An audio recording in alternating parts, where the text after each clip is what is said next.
जो तलवार चलाते हैं या जो तलवार उठाते हैं वो सब मौत के घाट उतार दिए जाते हैं। कहने का मतलब यह है, ईश्वर इन वचनों के द्वारा हमसे बोलते हैं, जो तलवार चलाते हैं वो तलवार से ही मारे जाते हैं। कहने का मतलब यह है, यदि हम दूसरे का बुरा करेंगे तो हम यह न सोचें कि हमारा बुरा नहीं होगा। यदि हम दूसरे का जीवन बर्बाद करेंगे तो हमें नहीं भूलना चाहिए कि हमारा बुरा नहीं होगा, हमारा जीवन बर्बाद नहीं होगा। यदि हम दूसरे की परीक्षा लेते हैं और हम यह सोच के कि हमारी परीक्षा नहीं होगी, तो ये हमें भूल जाना चाहिए कि हमारी परीक्षा नहीं होगी।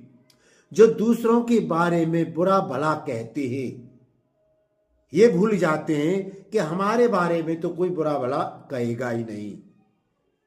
जो दूसरों को नीचा दिखाते हैं, दूसरों के हर समय परीक्षा लेते हैं और धमकियां देते हैं, कोर्ट कचहरी का, पुलिस का डर, दबंगई का डर, शस्त्र का डर, बाहुबल का डर, कलम बल का डर दिखाते हैं, ये भूल जाते हैं कि एक दिन ये भी उनके ऊपर अप्लाई होगा।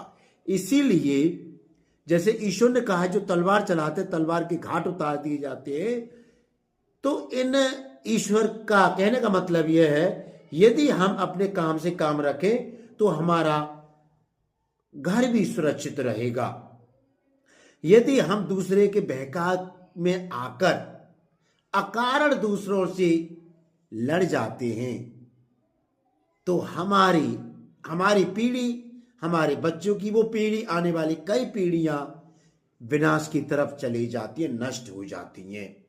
इसलिए हमें किसी ने अधिकार नहीं दिया है कि हमारे जीवन के बाद जो पीढ़ियां आएंगी, उदाहरण के लिए जैसे मेरा बेटा, मैंने गलत काम किया, मेरा बेटे का जीवन बर्बाद, मेरे बेटे के बेटे का जीवन बर्बाद, मेरे बेटे बेटे का जीवन बर्बाद, यानी नाती पोतों का जीवन बर्बाद हो जाता है। इसलिए हमें किसी ने अधिकार नहीं दिया है कि हम अकारण दूसरों से लड़ाई झगड़ा करें, दूसरों को नीचा गिराएं, दूसरे की परीक्षा लें और दूसरों पर तलवार उठाएं।